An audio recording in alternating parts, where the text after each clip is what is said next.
Hola, buenas tardes. La Secretaría de Cultura, el Instituto Nacional de Bellas Artes y Literatura y el Museo de Arte de Ciudad Juárez tienen el agrado de presentar este día esta charla tan interesante. Nos acompaña una mesa bastante grande el día de hoy. Tenemos una charla un poco extensa, así que les pedimos por favor que vayan preparando sus bebidas para esta tarde calurosa. Nos acompaña Jasmine Harvey. Hola Jasmine, ¿cómo estás? Hola, muy bien, gracias Diego. No, gracias a ti. Diego, ahora solo te voy a decir Diego en mi mente. Gracias, Jasmine. No, pues ya sabes que este, me apellido así, pero bueno, es un poco gracioso. Pues esta tarde nos acompañan para hablarnos acerca de un poquito de Fem Frontera y del tema solidaridad entre estas chicas cineastas que nos acompañan esta tarde. Entonces, pues te paso la batuta, iniciamos. Gracias. Gracias. Hola, bienvenidos a todos. Muchas gracias por estar aquí con nosotras esta tarde. Va a ser una gran plática y estamos muy agradecidas a ustedes que nos apoyan en la comunidad. Yo me llamo Jazmín y soy la subdirectora para Fem Frontera. Y hoy estamos aquí con unas increíbles cineastas latinas de Ciudad Juárez, El Paso, El Salvador y California Central. En la primera hora de la charla vamos a conocerlas a todas y tener la oportunidad de ver muestras de sus trabajos. Muchas gracias al Museo de Arte de Ciudad Juárez y especialmente a Cristian Diego y a Aldo Vega por crear estas oportunidades y por su apoyo en la realización de este evento. Y también muchísimas gracias a todas las cineastas increíbles que están aquí hoy, que nos están dando su tiempo y su conocimiento. Ahora quiero presentar a Angie Torres, nuestra superdirectora de Fem Frontera, que nos va a platicar un poco sobre el proyecto de Fem Frontera y oportunidades para fondos y recursos. Hola, bienvenidos a todos. Me llamo Angie y soy la directora de Fem Frontera. Gracias, Jazmín, por organizar una discusión tan importante y reunir a estas increíbles cineastas de ambos lados de la frontera. Gracias al resto de nuestro equipo, Laura Bustillos Jaques y Jackie Barragán, por sus hermosas contribuciones también. Laura estará aquí más tarde para ayudar a dirigir la discusión. Y el proyecto de Fem Frontera es una iniciativa enfocada en apoyar directamente a cineastas que se identifican como mujeres, personas no binarias y trans, con un énfasis en las comunidades indígenas, negras y de color. Desde el año 2016, nuestra organización ha organizado un festival anual de cortometrajes que se presentan en la ciudad de El Paso. Y desde hace algunos años hemos procurado fondos para becas directas a cineastas de la región enfocadas en apoyar la producción de cortometrajes. Nuestros programas incluyen nuestro festival de cine anual, el Fem Frontera Filmmaker Showcase, la gira del Showcase, talleres de educación en cine y nuestro programa de becas para cineastas regionales. Les queremos anunciar que la convocatoria para cortometrajes ya está abierta para todas las cineastas mujeres no binarias y trans de todo el mundo.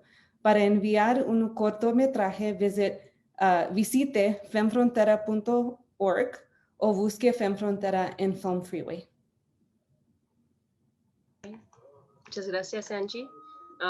Y si conoces a alguien que debe de aplicar, va a estar abierto hasta el 31 de agosto. La tema de esta noche, como dijo Cristian, es solidaridad a través del cine independiente. Como artistas y cineastas, cómo nos relacionamos a la comunidad de una forma ética y con vista a la justicia social. Para discutir este tema tenemos un grupo transfronteriza. Les quiero introducir a Persia Campbell, Alicia Fernández, Ebony Bailey, Alejandra Aragón, Jackie Barragán y Amada Torruela. Todas ellas son directoras ejemplares del cine feminista y decolonial. Sus trabajos son poderosos e íntimos y nos enseñan que el cine no solo es para el entretenimiento, pero también es una herramienta para el cambio social. Ahora quiero pasárselo a Angie y vamos a hacer las introducciones y vamos a conocer a todas estas mujeres increíbles que están aquí hoy con nosotras. Angie va a compartir los videos. Primero vamos a empezar con Persia Cambo.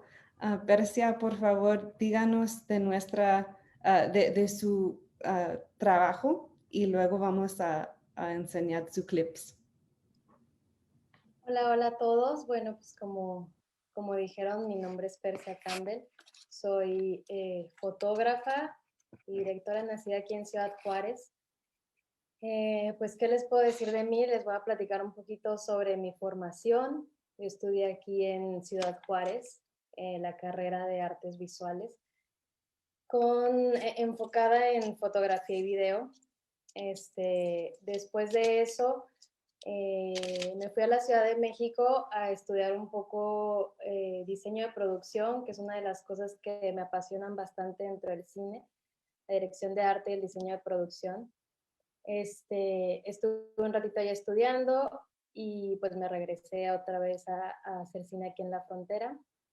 Mi primer cortometraje se llama Acta est Fábula. Fue un ejercicio que fue parte de la maestría en procesos creativos. Y pues básicamente lo que siempre intento hacer con mi trabajo es conectarme con el momento personal en el que yo estoy viviendo. En ese momento yo tenía bastantes inquietudes sobre la idea de la muerte, sobre la noción y la concepción que yo tenía acerca de este hecho. Y pues justo el cortometraje lo empiezo a trabajar desde esa inquietud y el guión también empiezo a trabajarlo desde esa inquietud. Al principio cuando empecé el guión, pues sí era una inquietud muy personal y más bien hasta cierto punto conceptual, pero sucedió que justo en ese momento, cuando yo estaba desarrollando la producción del cortometraje, a mi abuela paterna le dio cáncer, entonces fue una cosa que se conectó bastante ahí con el proceso de producción del cortometraje. Inclusive varió bastante el guión. Porque nunca antes había vivido una muerte tan cercana, ¿no? Entonces, siento que en cuestión de producción cinematográfica siempre me he acercado desde ahí al cine, desde un sentido hasta cierto punto emocional de lo que estoy viviendo en cuestión personal. Y este cortometraje pues reflejaba esa inquietud, ¿no? Después de eso empiezo con la preproducción de largometraje. Bueno, en un principio la idea es que fuera un cortometraje, ¿verdad? Es un biopic sobre mi tío abuelo que fue pintor aquí en Chihuahua, y con el apoyo de Chihuahua en Corto, la convocatoria de Chihuahua en Corto, ¿no? Y pues siendo también un tema bastante personal, pues tuve acceso a las entrevistas y el trabajo se fue ampliando bastante, entonces pues terminó en un largometraje a la hora de edición. Yo dije, no, esto no se puede meter en un corto, es imposible, entonces la edición misma fue dando para la duración. Y pues es precisamente la edición que terminé hace poco y la idea es compartir este trabajo próximamente. Para lo de FEM Frontera, actualmente estoy trabajando un cortometraje que se llama Con Vista al Río, que también surge de una experiencia personal, de un momento en el que estaba haciendo yo un documental y conocí a dos niños con los que compartí bastante tiempo, un mes aproximadamente. Entonces también es una experiencia muy personal. La niña, cada vez que yo llegaba a grabar, se me acercaba, le tenía mucha inquietud a la cámara, y ella misma se fue abriendo conmigo a contarme su historia, y nos conectamos bastante. Ella corría cada vez que yo llegaba y yo también la andaba buscando cuando yo llegaba al área de grabación. Entonces, pues de ahí es una historia que siento muy, muy fronteriza, pues, y que la siento bastante cercana porque justo la niña también era del lugar donde yo crecí, de allá por Zaragoza, por Satélite. Entonces, pues me conecté bastante con la historia y a partir de ahí desarrollé una historia de ficción que creo que refleja un poco la manera en la que yo veo y he vivido la frontera, ¿no? Que siento que la frontera tiene esta cosa como medio, no sé, paradójica, que estamos tan cerca de Estados Unidos y se vive de diferente manera como ciertas percepciones, ¿no? Creo que es como lo decía a lo mejor en mi carta del director, es una vida que siempre te está como mostrando, como prometiendo cosas, pero a la que es imposible acceder muchas veces y más cuando estás como de este lado, ¿no? De la frontera. Entonces, pues tiene ahí su peculiaridad vivir en la frontera. A veces puede ser bastante frustrante, como por ejemplo ahorita de que está tan cerca el paso y para nosotros era común cruzar, pero pues no podemos realmente cruzar así, estemos a 50 metros. Pues bueno, eso es un poquito de mi trabajo. No sé si quieran que sigamos con el clip. Voy a compartir su clip. Gracias, Persia. Un minuto. Y este clip es de tu documental, ¿verdad? Sí, este clip es del documental de Otto, se llama Los años de Otto, el documental.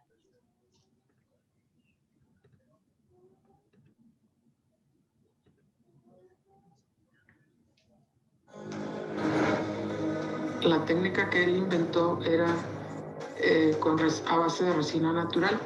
Y él consideraba que el arte tenía que tener una función social, política, más que simplemente estética. ¿De qué más platicaba aparte de cuando estuvo con Diego Rivera? ¿Cómo lo conoció? ¿Cómo fue esa parte? Sí, era como un aprendiz, una relación de educación informal, digamos, ¿no? Y Juan Villoro, un escritor muy importante mexicano, cuando conoce a Otto se queda tan sorprendido, tan impactado de la personalidad de Otto, que decide escribir un guión para una película y decide crear un personaje. Era José Luis Cuevas. Cada vez que hablaba con él, que iba a ir a una conferencia, oye, Enrique, no se te olvide de invitar al pintor delincuente. Otto era colérico, era muy buen amigo, pero cuando se enojaba, cuidado, se ponía color de hormiga. Otto era neurótico o histérico en ese sentido. Era un brujo verdadero, ¿no? Porque veía más allá de la realidad aparente, ¿no? Es todo un personaje. Todas las empleadas y empleados dejaron a los clientes y vinieron corriendo a donde estaba Otto, donde estaba Otto. Eran cosas así que nos sorprendían. Tenía así ciertas genialidades, ciertas cosas.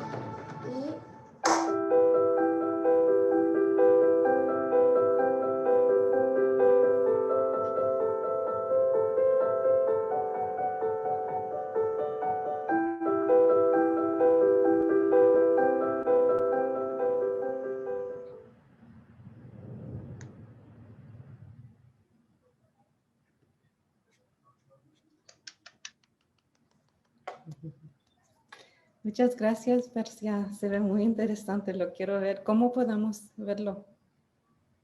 Pues apenas va a empezar el proceso de intentar enviarlo a festivales, porque estuvo listo ya casi hace un año, pero yo, siendo un proyecto como tan personal, no quería que presentarlo como de manera online, ni quería como que sucediera como en este proceso que ahorita estamos como del COVID. Entonces, apenas ahorita que justo empiezan a abrir festivales, lo empiezo a mandar pues a ver en cuáles queda seleccionado y a partir de eso pues ya será como alguna proyección o una cosa en su momento, pero ya saben que es como súper tardado esto de los festivales, un año a lo mejor y estará disponible. Qué suave, gracias, Persia. Gracias. Y ahorita seguimos con Alicia.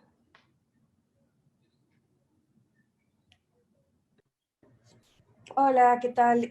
Bueno, mi nombre es Alicia Fernández. Pues gracias por la invitación para estar en este super panel. Y bueno, les quiero platicar. En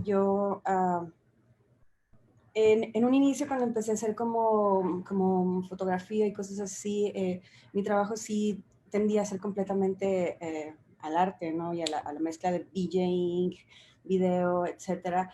Pero por algún motivo me empecé a involucrar con el periodismo y empecé a trabajar en periodismo desde hace aproximadamente 15 años que trabajo en medios de comunicación y con medios de comunicación. Sin embargo, pues no considero que el hecho de trabajar en medio de comunicación te haga automáticamente periodista, ¿no? Para mí ha sido como una búsqueda constante,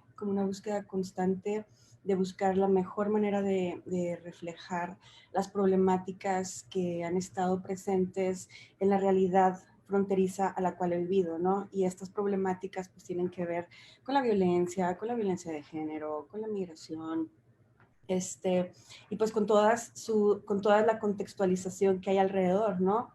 Entonces he partido desde el hecho de, de hacer fotografía, de documentación de la violencia dura, por así decirlo, pero que para mí eso también fue como una etapa de sensibilización para lograr ver si realmente eso era, bueno, estamos hablando de 10 años atrás, ¿no? O sea, tal vez ahora para mí hay una reflexión mucho más profunda de lo que significa el tratar este tipo de temas, pero hace 10 años atrás, cuando realmente no tienes como una noción de cómo es que cubrir este tipo de problemáticas, empiezas a decir, bueno, o sea, esto es lo que hay que hacer, esto es importante, no sabes exactamente cómo.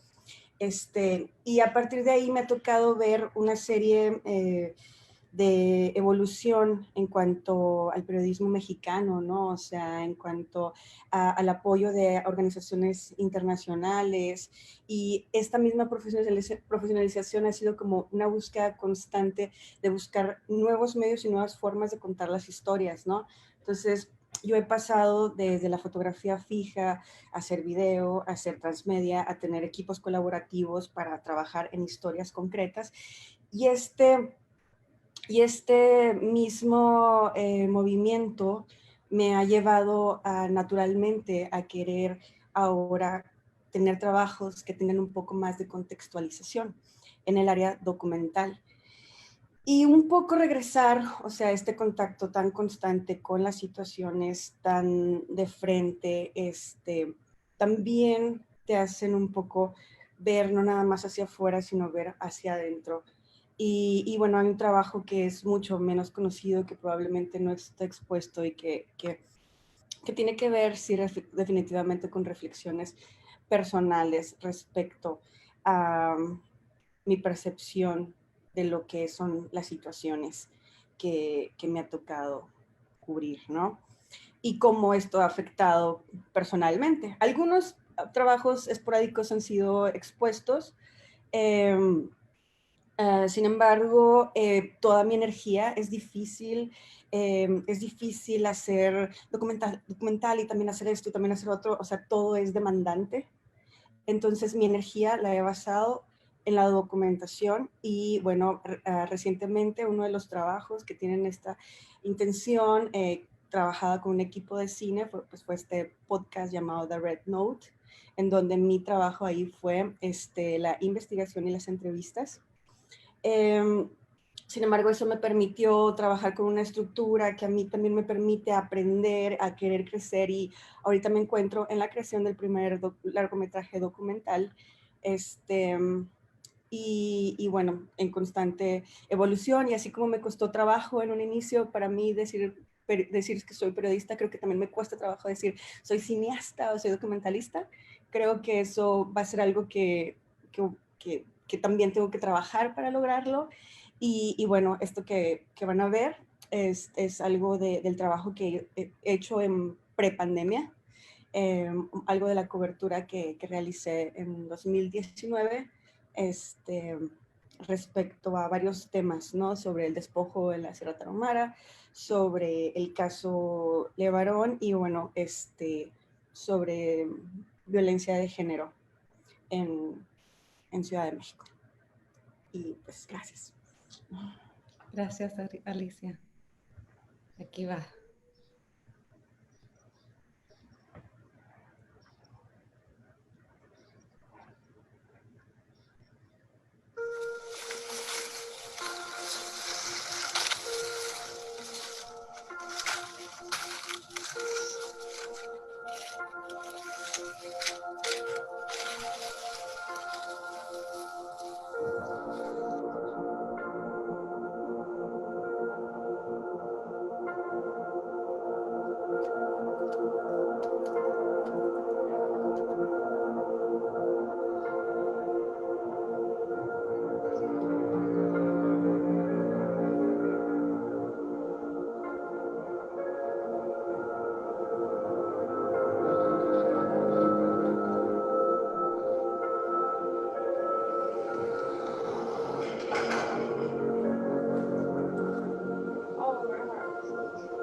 So for me, that makes 25 years married.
Muchas gracias, Alicia. Muchas gracias.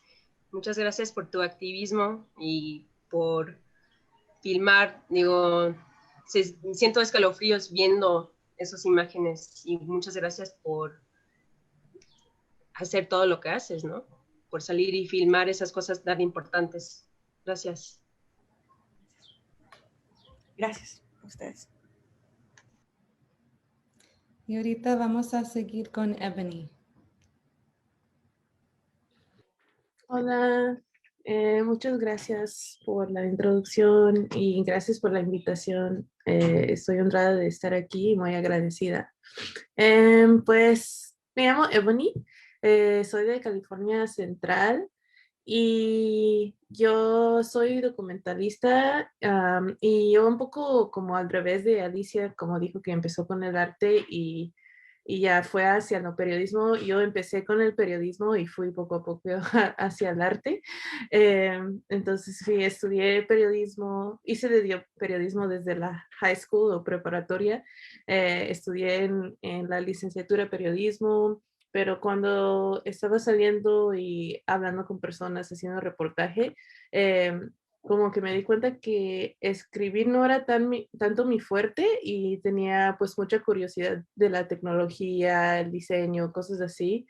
Y agarré una cámara como en mi tercer año de la universidad, creo. Ya es cuando como empecé como este punto en medio de la tecnología y salir y contar historias. Fue con la cámara y ahí poco a poco como empecé con foto y ese interés de foto se fue desarrollando a un interés en el cine, Y aquí estoy hoy haciendo cine documental principalmente, pero también como poniendo mis manos en otros géneros. Y pues a mí me interesa mucho hacer cortos y documentales sobre pues la afrodiáspora o la afrodescendencia, la negritud, específicamente en México o con lo que se relaciona con México. Yo me considero Blaxican, afroamericana y mexicana americana, y pues ese interés, ese background o como mis antecedentes, mi herencia cultural también se ha llevado como mis intereses de documentales. El primer corto que filmé se llama Entre Fronteras o Life Between Borders en inglés, y es sobre los migrantes negros en México, específicamente los migrantes haitianos en Tijuana. Y también un poco como cómo relaciona sus vidas o sus experiencias con las experiencias de otros migrantes africanos que ya llevan tiempo en México, y así el documental va entre las experiencias de los haitianos y las experiencias de los africanos en la Ciudad de México. Y ya después yo estudié la maestría en México, en Ciudad de México, y hice mi segundo corto, que es mi proyecto de tesis, que se llama Jamaica y Tamarindo. Y este corto me gustó mucho porque se trata un poco de la comida, y a mí me gusta mucho la comida en general. Y creo que es como mi sueño, un poco como dream job, poder como estar en un crew de un show sobre la comida, como una serie sobre la comida. Eso sería un poco de dream job, pero no sé si es tan dream como lo estoy romantizando, ¿no? Pero entonces, Jamaica y Tamarindo toca estos dos ingredientes, la flor de Jamaica y el tamarindo, que yo siempre asocio con México, ¿no? Como creciendo, yo siempre consumí estos dos ingredientes en mi casa y siempre los asociaba con México, pero cuando yo estaba investigando justo para este corto, que cuando estaba en etapas de desarrollo de investigación ni siquiera se llamaba Jamaica y Tamarindo, solo era un docu sobre la negritud de México y ya. Entonces estaba investigando, estaba hablando con mi amiga que es afromexicana y también ya sale en el documental, y ella me dijo, ¿tú sabías que la flor de Jamaica es de África? Y en ese momento yo no sabía nada, eso fue como hace como 3, 4 años, y ya fui investigando y así, y poco a poco el corto se fue desarrollando en lo que es ahora Jamaica y Tamarindo. Y pues básicamente se llama así porque utiliza estos dos ingredientes como metáforas para hablar de la presencia y también la invisibilidad de la herencia afro en México. Porque pues sí, ¿no? En la creación de México y la creación de la identidad mexicana, que es una identidad mestiza, pues se niega lo afro y se niega la negritud. Entonces, en el corto vas viendo como este diálogo entre pues cómo se utiliza la flor de Jamaica y el tamarindo, y también con historias de personas afromexicanas que todos viven en la Ciudad de México. Y ajá, sí, todos viven en la Ciudad de México, algunos son de la costa de Oaxaca, otros sus papás son migrantes africanos, y así también van como dialogando a través de esta diversidad de negritudes. Y pues para mí, estos temas son muy personal, como había dicho, de mi propia como background, y específicamente con el segundo corto, Jamaica y Tamarindo, pues fue algo muy bonito porque al llegar a México, yo tampoco, antes de llegar a México, yo tampoco sabía mucho de la presencia de afromexicanas y personas afromexicanas. Entonces, al llegar ya sabía un poco, pero ya al conocer a más personas afromexicanas que tienen otra experiencia diferente que la mía, ¿no? Porque aunque yo sea negra y mexicana, nací y crecí en Estados Unidos, y mi ancestría africana o mis ancestros africanos fueron esclavizados en Estados Unidos, no en México como los afromexicanos. Entonces, como a pesar de estas diferencias, sentí muchas cosas en común, como muchas experiencias de infancia muy común, de esta como negación de la identidad y cosas así que yo también lidié cuando yo era niña, porque además crecí en Porterville, donde estoy ahorita, y pues tiene una población muy mexicana-americana. Entonces, pues sí, como con estas similitudes sentí como, no sé cómo decirlo en español, como kinship, como encontrar a tu gente, algo sí, así. ¿no? Como un poco encontrar a mi gente, un poco así. Y así como fuimos aprendiendo en colectivo, mucho de la investigación que hice en el corto, que fue mucha investigación, sí, de lectura y así, pero también fue justo también en estas conversaciones de amiguis que me contaban las historias de sus pueblos o me contaban las historias de sus papás que emigraron de África a México y cosas así. Y pues la verdad es que sí resultó en algo que considero muy bonito y van a ver ahorita el tráiler de Jamaica y Tamarindo.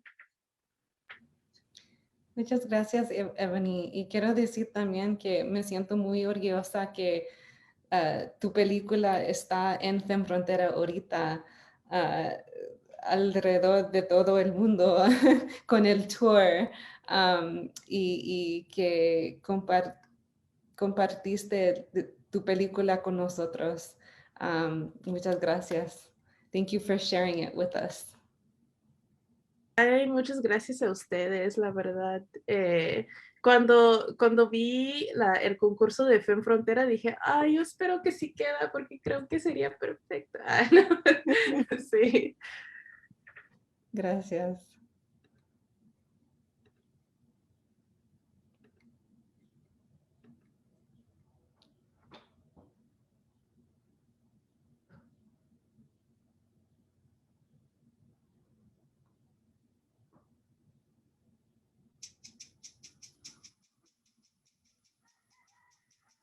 Detrás de la historia de la flor de Jamaica hay un pasado oscuro, o más bien, un pasado negro.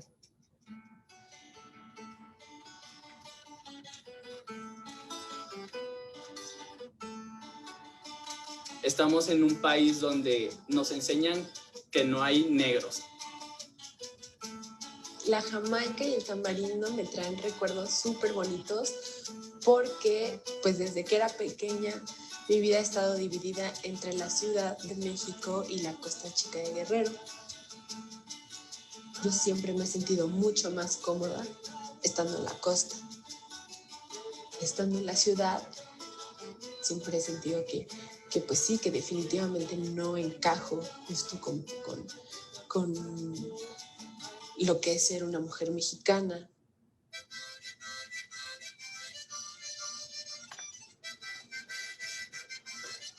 Esta ciudad fue tomada, fue destruida, fue modificado el paisaje y todo eso se hizo con mano de obra. Esta mano de obra se trajo de África.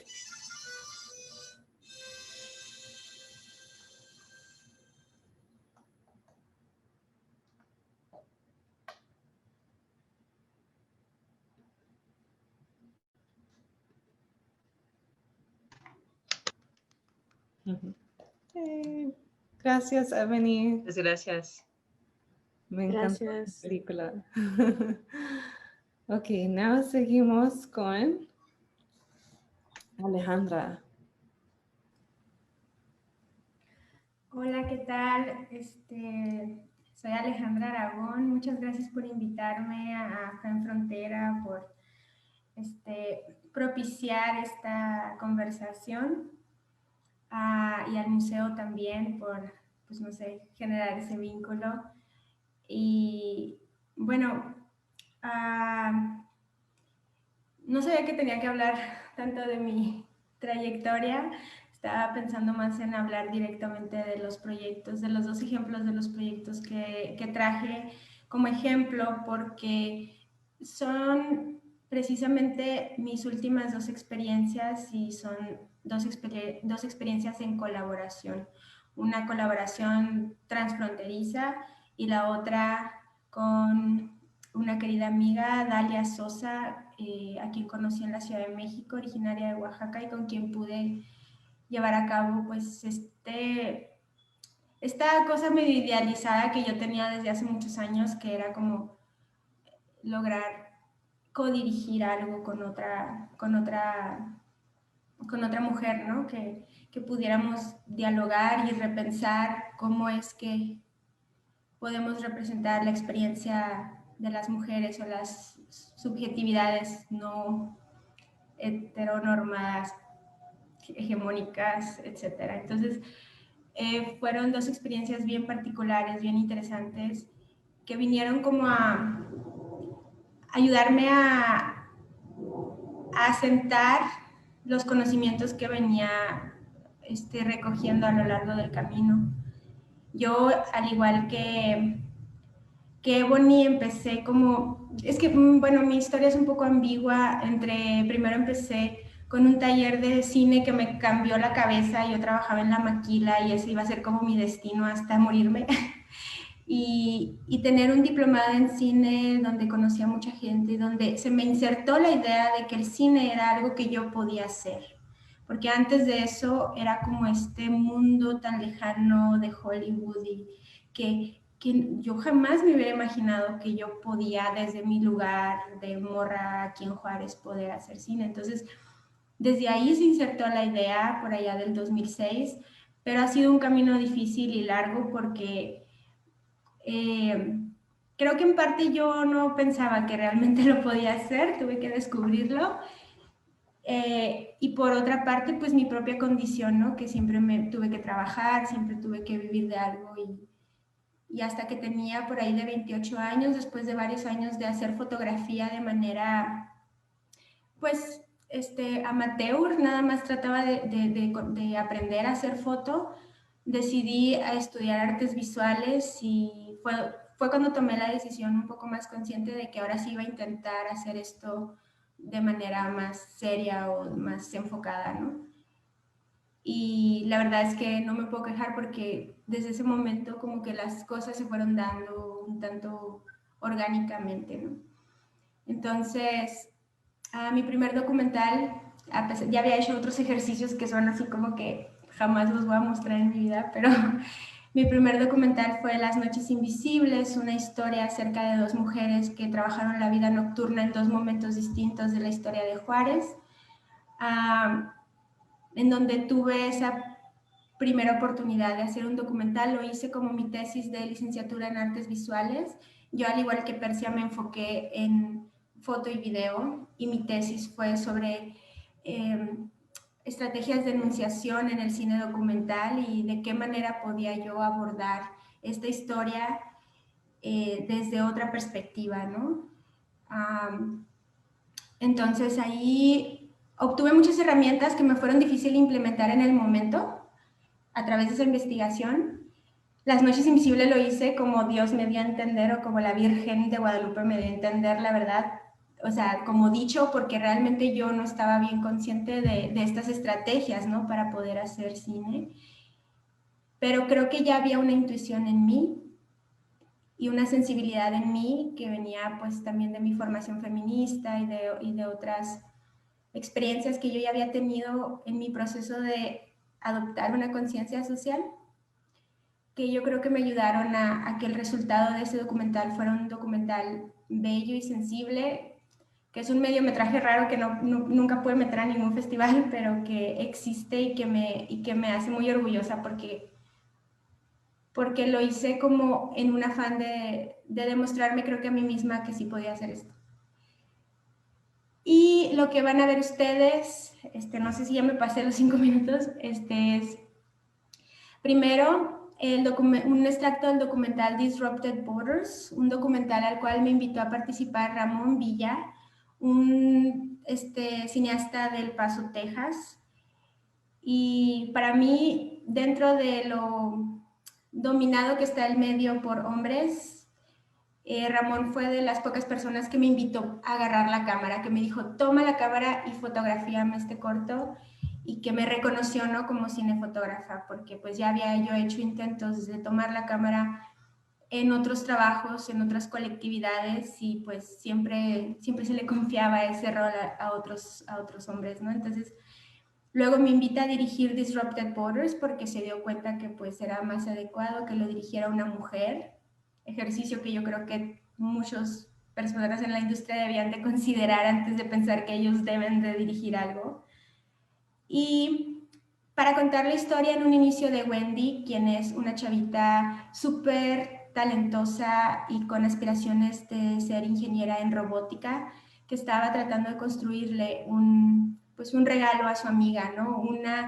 Una especie de aditamiento prostético a la silla de su amiga, quien tiene una deficiencia en sus extremidades y que le impedía pues hacer muchas cosas, entre ellas lo que es ella, es artista, es pintora.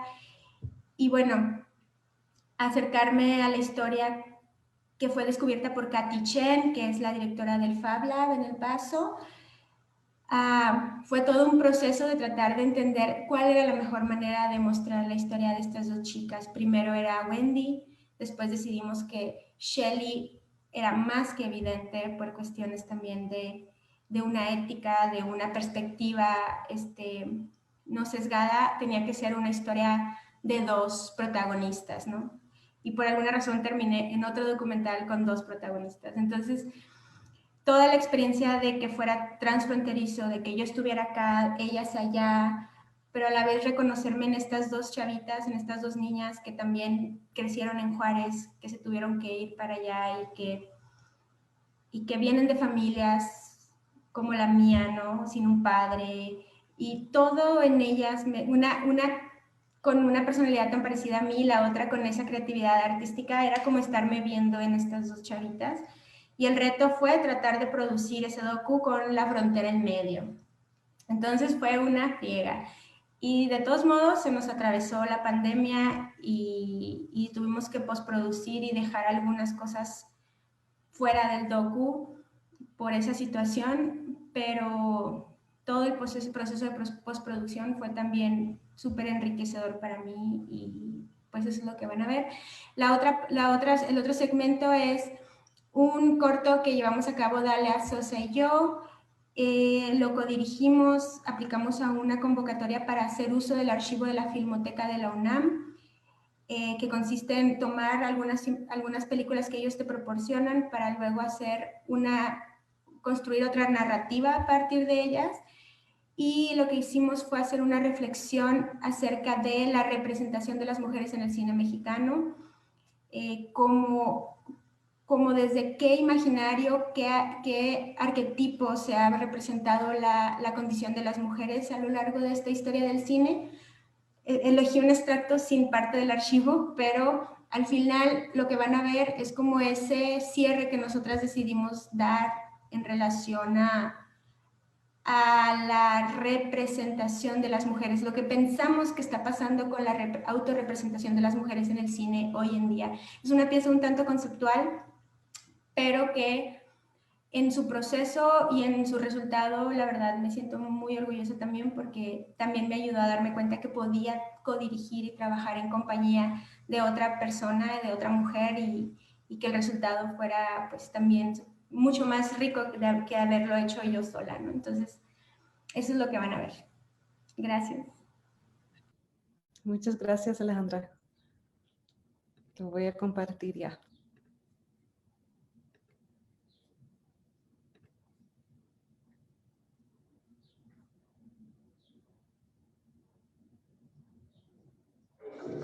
Today, we're going to figure out who's the best of the best for our city.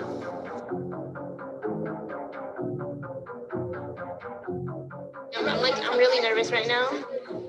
It's very competitive. There's a lot of really good artists that have been in art for many years. Here's how it's going to work. You're going to be judged by 2 judges at one time. You will only give your presentation once.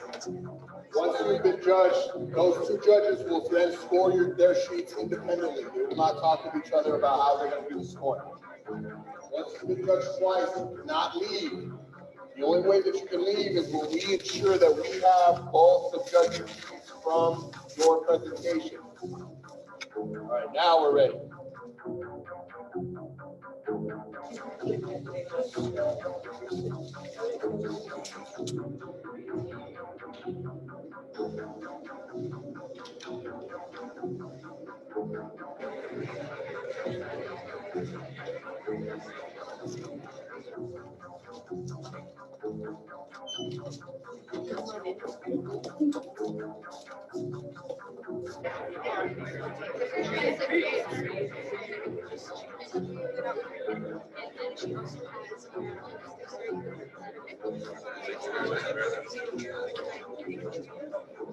First mainstream stage win in the category of robotics and intelligent machines, Wendy Sandoval.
Qué hermoso cinematografía con los espejos. Muy Agnes Barda. Muchas gracias, Alejandra. Es un trabajo muy hermoso y importante también. Un estilo cinematográfico. Perdón. You have a really beautiful cinematography, es lo que quiero decir. Gracias. Bueno, quería introducir a Labu, que acaba de entrar a la charla. Hola, Labu. Parece que se congeló por un momento, pero ya, ahora está bien. Okay. Entonces seguimos con Jackie Barragán. Hola. Hola, Jackie. Hola. Quiero dar gracias al Museo de Arte y Ciudad Juárez, a todas las personas aquí y a la FEM Frontera por esta oportunidad de compartir mi trabajo y participar en esta conversación tan importante con estas chingonas realmente. Y mi nombre es Jackie Barragán. Soy una artista multidisciplinaria, una cineasta, antropóloga, una bailarina, performance artist, y también con mucho orgullo soy parte del equipo de FEM Frontera también. Y un poco de mi historia, he sido una activista en mi comunidad durante muchos años de diferentes maneras. Trabajaba mucho con jóvenes at risk de ambos lados de la frontera, en casas temporales o con jóvenes que no tenían casa o familia, muchos que estaban entrando y saliendo de la cárcel y lidiando con adicciones y varios retos sociales, económicos, personales. También cuando asistí a la Universidad de Texas en El Paso, yo era vicepresidente de un grupo de estudiantes llamado VOX, Voces de Planned Parenthood. Nos organizamos por los derechos reproductivos de las mujeres y creamos acceso a la educación sexual en UTEP. También fui cofundadora de Estudiantes contra Sarco, un grupo de estudiantes luchando contra el racismo ambiental. Viene de Sarco y todos los demás grupos involucrados en la explotación de trabajadores y encubrimiento de la contaminación. Otra cosa que es parte de mi historia, soy un antropólogo y este es un parte muy importante para mí porque es una perspectiva que yo tengo a cómo observar diferentes culturas con respeto, las historias de diferentes personas con respeto y dignidad. Y también organizamos programas de diversidad cultural y oportunidades educativos con los indígenas regionales. También durante este tiempo, durante el colegio, estudié mucho con los zapatistas, que sus filosofías como de crear un mundo donde quepa muchos mundos, todavía inspiran mi trabajo. Todavía yo siento muy, muy cerca de sus filosofías, cómo ser humanos con diferentes tipos de trabajo, con nuestra arte, pero en una manera de dignidad y con justicia y todo eso.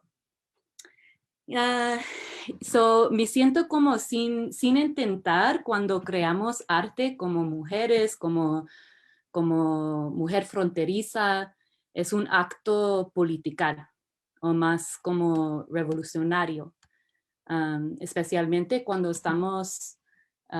hablamos sobre nuestras propias historias, porque las narrativas de la frontera es pintando en las manos, están en las manos de los poderes de gobierno, los poderes que tienen una obsesión de poder y y ellos pintan una imagen de nosotros que no es de la verdad.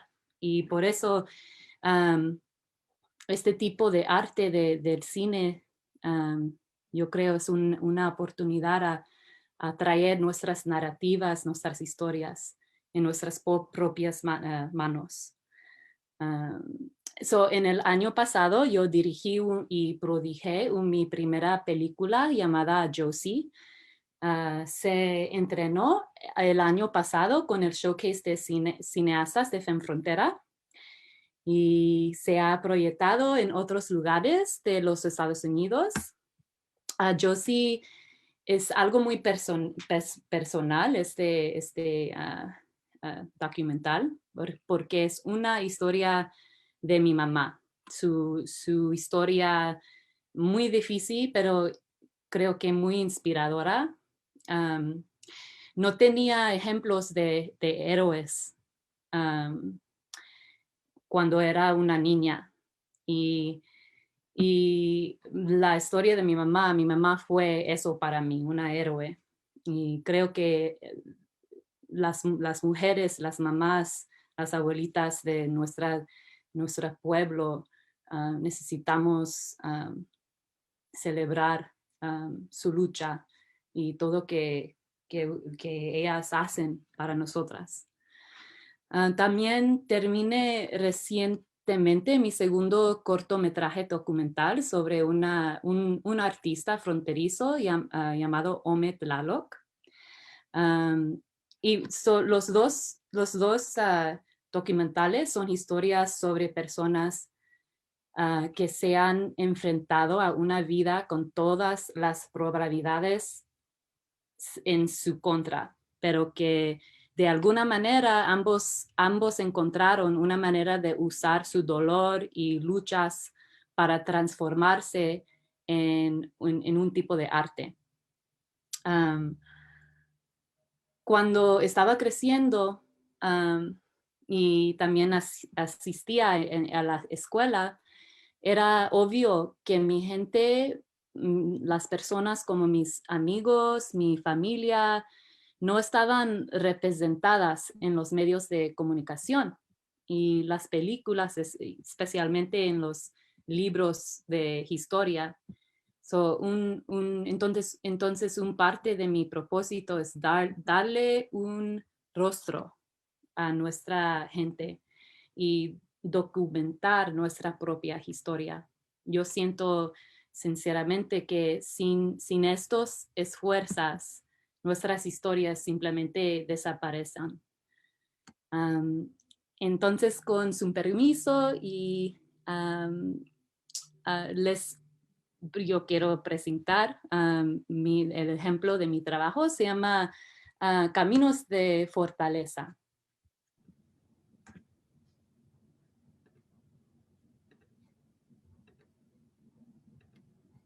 Gracias, Jackie.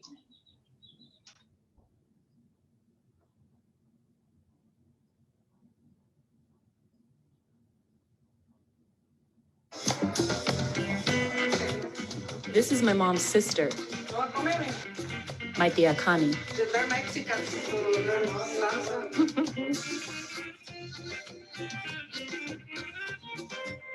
When my tia Connie was a teenager, she met a man named Elias.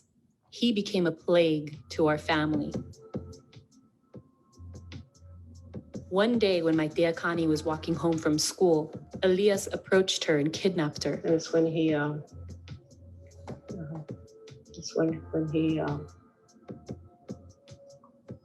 did what he did.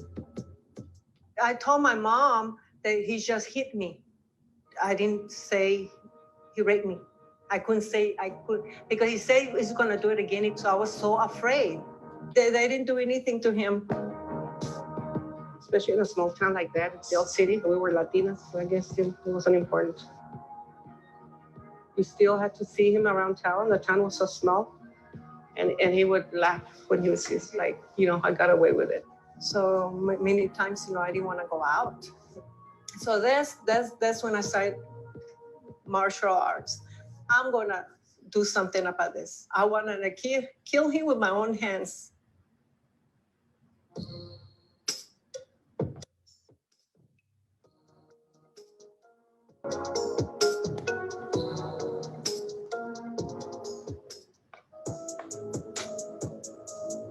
I'm from a little township. It's known as Montana Vista. It's on the outskirts of El Paso, Texas. Being from Montana Vista, it was a real rough upbringing, I would say.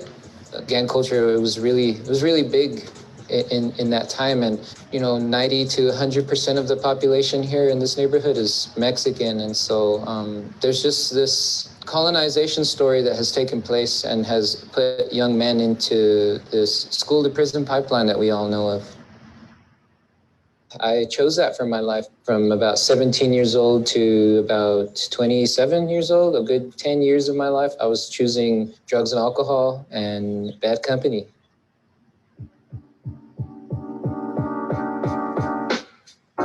I started hand poke tattooing as a young skater kid. I researched about indigenous tattooing because I had gone through my awakening, my remembering about who I was as an indigenous person. I was facing myself with the mirror of suicide and violence and death, basically. That's what it took to change me.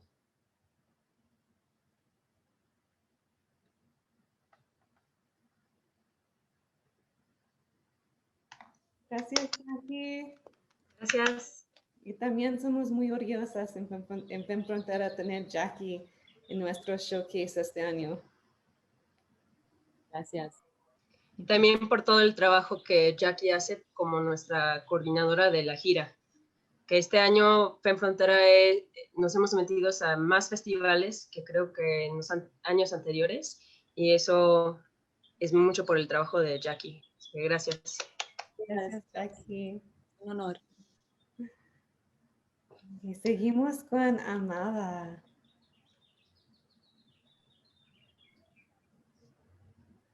Hola, solo quería dar las gracias al Museo de Arte en Ciudad Juárez y también a FEM Frontera por siempre recibirme en este espacio que considero súper especial.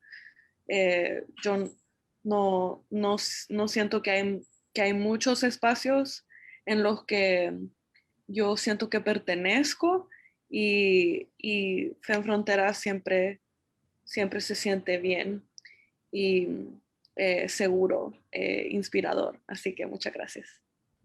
Gracias, Amada. Así que, a ver, yo soy cineasta, documentalista, trabajo como productora, como cinematógrafa y también como directora. Yo, bastante de mi trabajo y los conceptos que a mí me interesan nacen por una experiencia que tuve de chiquita, que creo que es como una de esas experiencias que lo marcan a uno por vida. Y, o sea, solo cambió para mí completamente la forma en que veo el mundo. Yo soy salvadoreña y a los 3 años me fui de El Salvador con mi familia. Nos migramos para Canadá.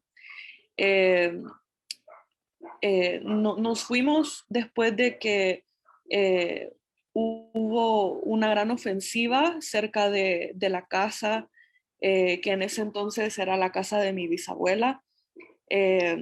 Y fue un momento bastante traumático porque hubo bastantes explosiones y mis papás, para cuidarme, me guardaron entre la pared y el colchón de la cama. Y o sea, tengo ese recuerdo bastante vivo en mi mente. Y después nos fuimos para Canadá y ahí comenzamos una nueva vida. Siempre los idiomas ha sido algo como súper complicado en mi vida. El español fue el primero que aprendí a hablar y a entender, pero el inglés fue el primero que aprendí a leer y a escribir. Entonces comparto ese recuerdo porque yo creo que el conflicto armado de mi país es algo que ha tenido un gran impacto en quién soy yo hoy en día y también en los temas que a mí me interesan. Yo no vivo en la zona fronteriza Estados Unidos-México, pero sí, de verdad, nunca, por la manera en que he vivido, teniendo que emigrar y adaptarme a diferentes lugares, de verdad que no creo en las fronteras y en esos sistemas que no son naturales y nunca me han hecho sentido. Siempre se me ha, o sea, siempre a todos se nos dice cómo tenemos que ser para funcionar y ser parte de este mundo, ser parte de la sociedad. Y lo que pasa también, otra experiencia que me ha marcado bastante como artista y como cineasta, es el hecho que yo no me quedé en Canadá. Por problemas familiares nos tuvimos, bueno, problemas con mi papá, nos tuvimos que regresar a El Salvador. Entonces yo a los 10 años nos regresamos de nuevo. Entonces volver a construir como esa identidad y volver a desarrollar dentro de mí misma qué es lo que significa el hogar y también cómo es que yo estoy conectada al lugar y a mi entorno. Entonces, el hecho de vivir la migración, pero también vivir ese retorno, de verdad que informa la manera en que pienso sobre nuestra conexión y nuestro enlace a nuestra tierra, a nuestro entorno, a nuestro medio ambiente. Y por eso pienso de que es bien importante combatir esas ideas pues, imperialistas y coloniales. Entonces, eso es algo que trato de explorar bastante en mi trabajo. eh, y también, o sea, es la forma en que veo mi país. Mi país es un pedacito, 21,000 kilómetros cuadrados de tierra. Es un país muy pequeño, muy vulnerable, y yo lo veo como una extensión de la tierra que nos rodea, ¿verdad? O sea, las personas lo pueden definir como quieren dentro de los límites que existen en la geografía, ¿verdad? Pero al fin y al cabo es una extensión. Y la guerra terminó en 1993. O sea, la sociedad salvadoreña todavía se está recuperando de un conflicto armado que duró durante más de una década.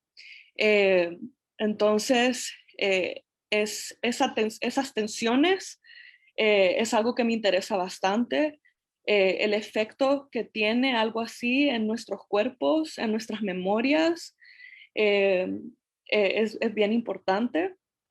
Y bueno, yo creo que es algo que me hace también ver hacia la manera en que nuestros pueblos manejan el trauma, hacia la manera en que nosotros conservamos nuestra memoria, porque cuando surge algo de esa magnitud, hay bastante amnesia, hay genocidio que lleva a la pérdida de vivencias y culturas. Entonces, o sea, generaciones como las mías tenemos el trabajo de construir, de rescatar, y eso también es algo súper importante para mí. Como estaba diciendo Jackie, tenemos que poder contar nuestras propias historias. Entonces, o sea, yo pienso en el legado ancestral que tiene un país que ahorita es conocido como El Salvador, pero nosotros también lo llamamos Cuscatlán.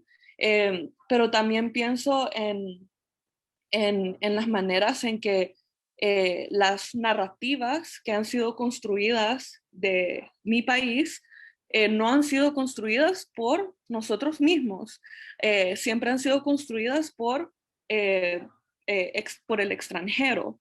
Entonces, es bien impactante darte cuenta que todo lo que tú has estado consumiendo no ha sido hecho desde un punto desde una perspectiva que le interesa sanar, sino que es una perspectiva que le interesa explotar o controlar cierta narrativa, ¿verdad? Entonces, en nuestro caso es bastante la narrativa de la violencia, y hay mucho trabajo que hacer ahí, obviamente, pero hay mejores maneras de hacerlo, ¿verdad? Y yo siento que ahí es donde entramos las mujeres y las personas no binarias y las personas que les interesa como recuperar la historia. He desarrollado diferentes cortometrajes como productora, y cuando se trata de la cámara, yo también, o sea, aprendí a una muy tarde edad que eso era algo que yo podía hacer. No crecí pensando o asociando el cine como algo a lo que yo podía tener acceso. Descubrí el cine como programadora de cine durante años en un pequeño cine independiente en Carolina del Sur, Estados Unidos. Y me cambió la vida porque estuve expuesta a tanto contenido y a tantas personas como todas ustedes con las que estoy compartiendo este espacio, que me inspiraron, que me di cuenta que era algo que si a mí me apasionaba, yo lo debería de hacer también. Entonces, también hago trabajo como programadora. Yo siento que es súper importante la curaduría en el cine. Es esencial porque al final, o sea, nuestras películas, nuestras historias son herramientas que nos sirven para tener diálogos y para tener conversaciones que son difíciles de tener, especialmente si se está mostrando algo que le concierne a la comunidad que lo está viendo, ¿verdad? Entonces son herramientas para tener conversaciones y eso es lo que me apasiona de programar. Me interesa bastante la historia comunitaria, es decir, colaborar junto con la comunidad para crear imágenes. Y bueno, el clip que les voy a mostrar hoy es parte de mi trabajo de investigación para mi primer largo, que en estos momentos está en desarrollo. Lo comencé a trabajar en el 2018 y se llama Ven Acuática. Es sobre la crisis de agua aquí en El Salvador. Estamos en un colapso climático bastante grave y el problema es que vivimos en una sociedad que valora más la necesidad de la empresa privada que la necesidad del pueblo. Entonces, Ven Acuática es muy especial para mí porque veo bastantes paralelos entre la manera en que las poblaciones más vulnerables de mi comunidad son tratadas y la manera en que es tratada el medio ambiente. Entonces tiene un lente bastante ecofeminista. Somos un país lleno de femicidios y entonces, o sea, yo siento que la manera en que se trata las personas más vulnerables, eso se extiende al territorio. Lo que van a observar en mi clip es bastante observacional. No representa como el lado, el tono, el lado artístico que se le va a dar a largo, para nada, pero quería compartir un poco el tiempo que compartí con, perdón la redundancia, con uno de nuestros personajes.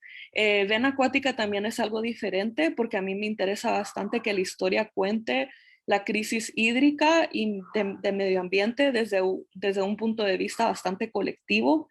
Entonces, hemos estado identificando a diferentes personajes que pueden como traer a la vida las diferentes experiencias que las mujeres en El Salvador viven y enfrentan en cuanto al cambio climático y a la crisis de agua en su día a día, en rutinas que han normalizado, que no lo son, ¿verdad? O sea, estamos hablando de comunidades que tienen a veces agua por 1 hora cada 4 días o hasta más. Entonces,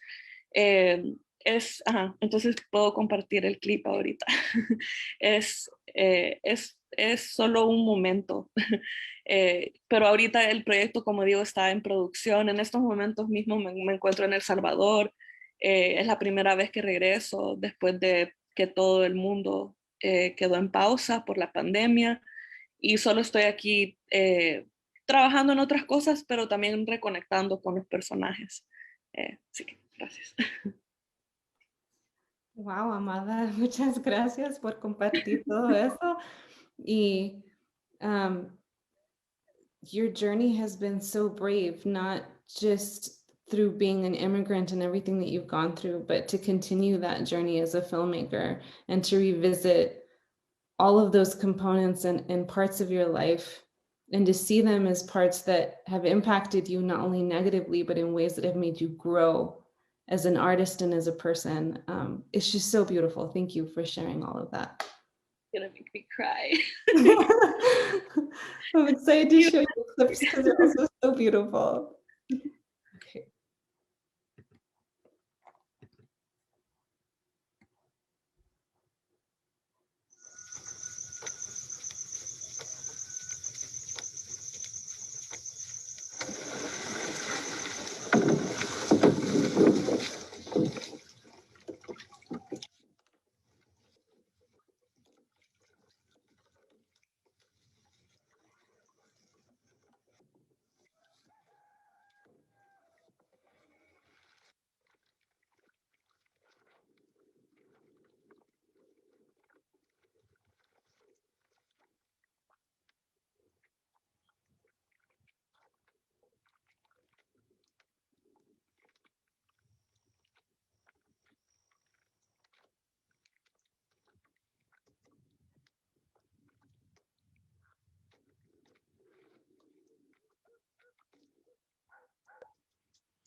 Vos tenés, yo no.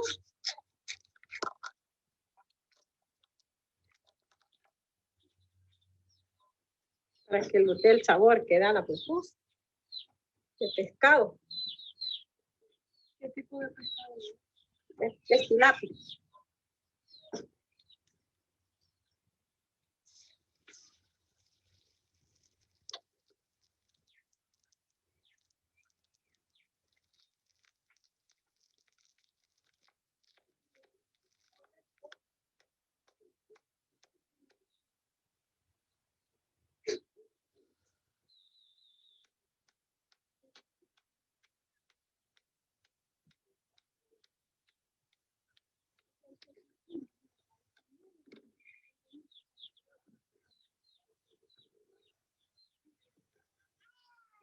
¿Qué tenés?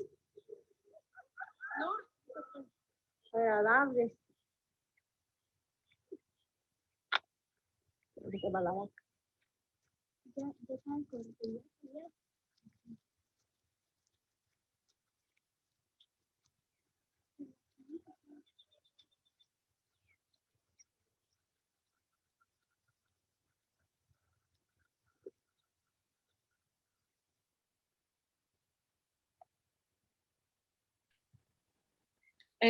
Solo quería agregar que escogí ese clip porque esos son momentos que compartimos con la comunidad en Metapán, que es una área fronteriza entre Guatemala y El Salvador.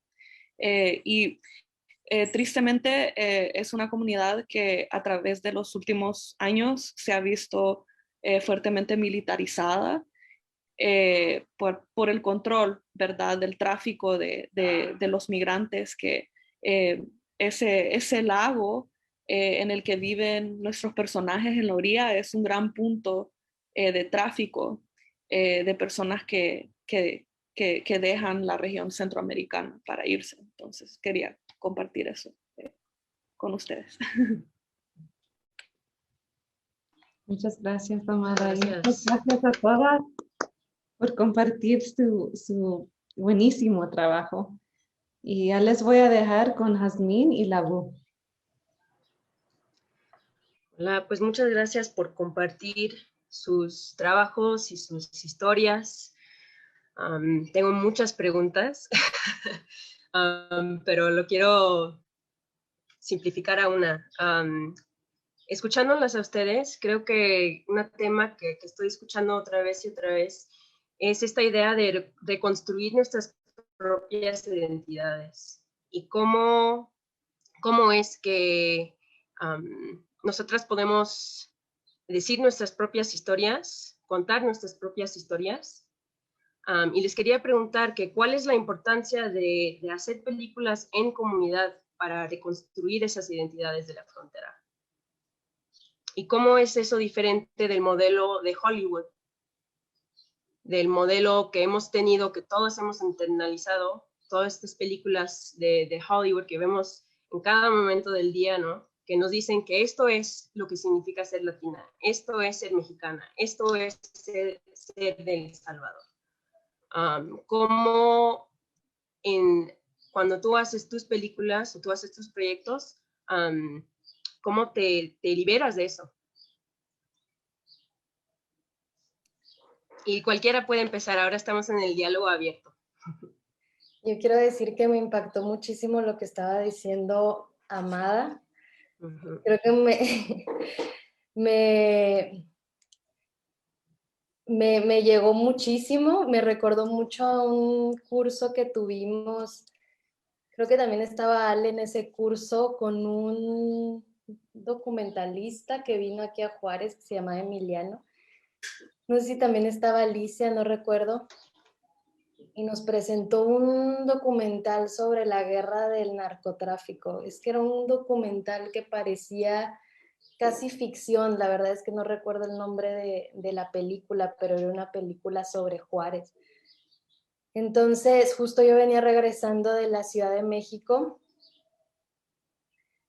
y pintaban a Juárez de una manera que todo el documental estuve diciendo así, esto no es Juárez, esto no es Juárez. Yo estaba así de que hasta enojada con el maestro, porque yo dije, ¿cómo nos pone esto, no? O sea, era justo lo que dice Amada, esta manera como de explotar el sufrimiento de lo que fue la guerra contra el narcotráfico aquí en Ciudad Juárez.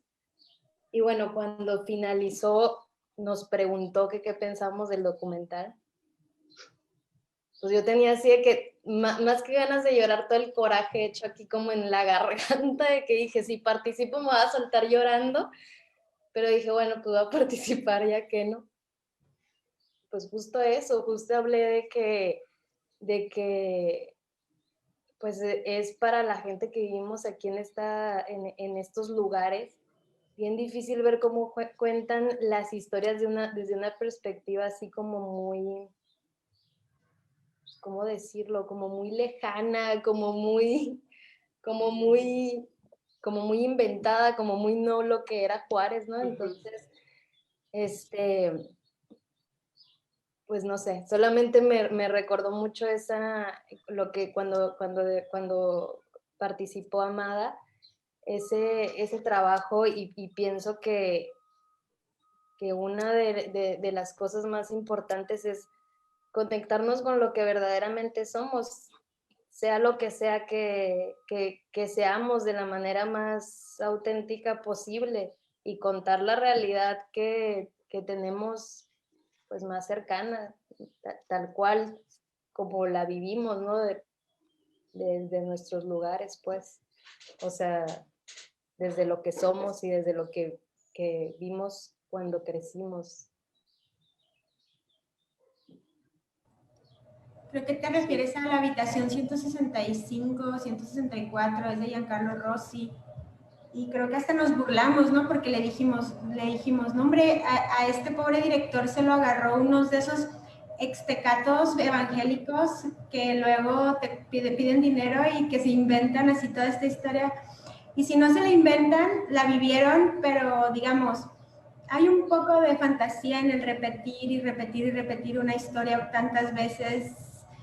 Y dijimos, lo estafaron, o sea, obvio que lo estafaron, o sea, lo hicieron pensar que estaban con un sicario, a lo mejor era un chalán, qué sé yo, pero hasta ese momento, no recuerdo de qué año es ese documental, pero creo que hasta ese momento ni siquiera nosotros entendíamos muy bien qué era lo que estaba pasando con la violencia y con la guerra contra el narcotráfico. Creo que en los últimos 10 años, y a través de reflexiones, porque ese guión lo escribió Charles Bowden, y a ese señor toda la vida lo han referenciado como el pensador de la frontera, ¿no? Es el que se inventó el término de laboratorio, que estoy de acuerdo con su noción de laboratorio. Aquí se experimentan cosas que luego se implementan en el resto del país o en otros lugares, y uno de los grandes ejemplos es la supuesta guerra contra el narco, ¿no? Que a su vez se viene reproduciendo en Colombia, pero bueno, eso es otra historia.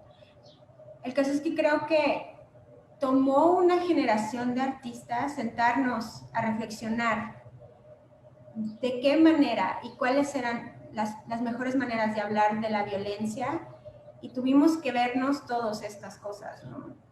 Y supongo que también Alicia puede compartir un poco a través del periodismo, ¿no? Porque ella estuvo ahí. Y para mí, al menos, primero me tuve que dar cuenta que la identidad se construye.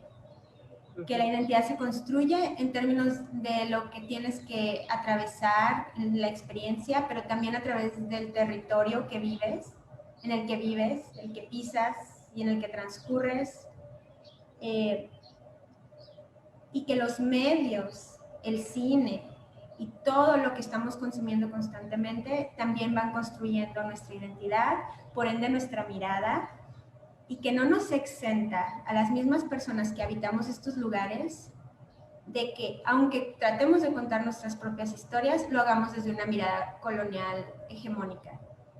Creo que tiene que haber un ejercicio muy serio de deconstrucción de la mirada propia y de toma de conciencia de cómo se construye la identidad y la mirada para después hacer el esfuerzo de deconstruirla, porque tampoco es tarea fácil. Y luego nos lo exigimos mucho a nosotros, ¿no? Yo, al menos yo, ¿no? De que hasta limito muchas veces lo que puedo hacer o lo que quiero hacer con tal de no reproducir la mirada colonial. Me pude haber hecho un nombre de abordar temas como el feminicidio u otras cosas, ¿no? Pero decidí abordarlo solamente de cierto tema bajo ciertas circunstancias, como decía Amada, en relación a la comunidad, pero a lo mejor sacrifiqué otras oportunidades, ¿no? Porque precisamente no quise caer en lógicas de explotación y de extractivismo. Entonces, por ahí es lo que me llevó un poco la reflexión de Amada y de Persia.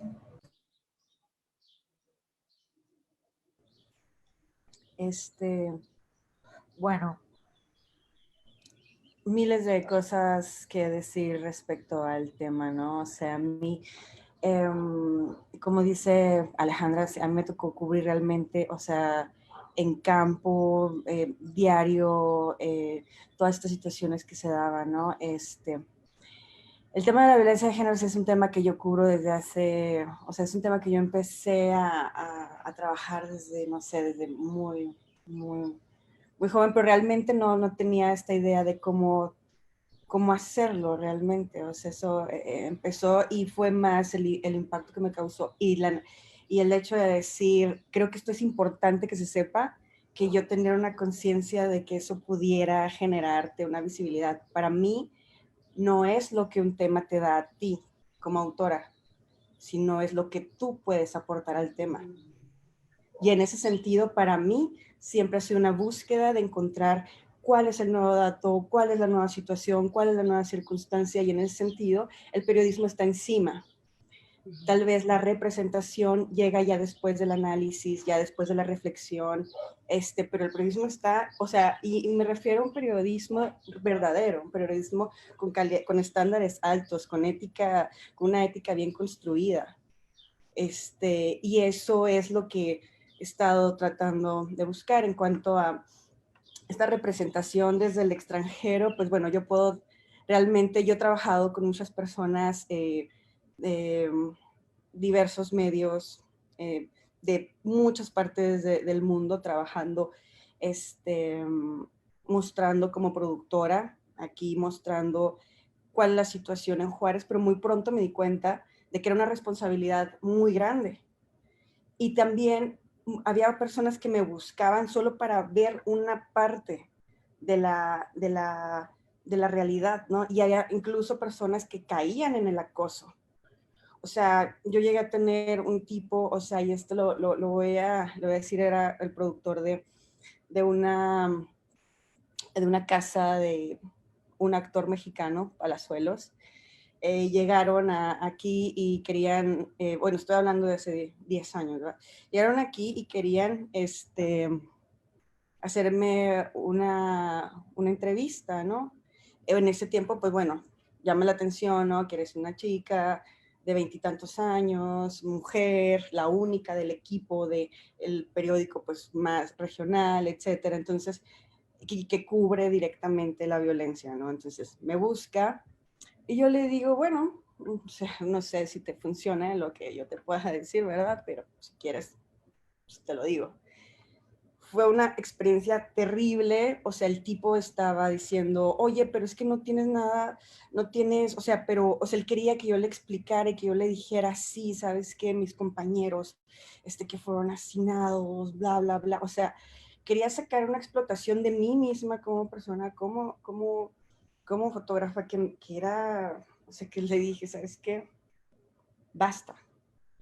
Así llegó él, así llegaron varios, llegó un tipo japonés que llegó y compró todo el footage de de violencia que pudo a toda cuanta televisión se hospedó en El Paso, vino aquí a comprar un día el footage y con eso hizo un documental que viajó por el mundo en festivales de Japón. Y así pudiera dar una lista entera, ¿no? Entonces yo me di cuenta de que había una gran responsabilidad en la forma en la que tú ves tu ciudad. Y entonces yo empecé a poner como filtros, ¿no? Hubo otro equipo de personas alemanas, documentalistas, que me estuvieron siguiendo por un par de años, en los que me querían que yo consiguiera ciertas entrevistas a las cuales yo dije, no lo voy a hacer.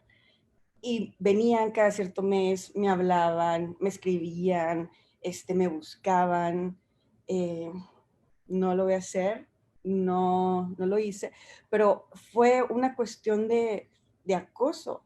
Es una cuestión de acoso y de querer ver una perspectiva y de querer vender la historia que ellos querían contar.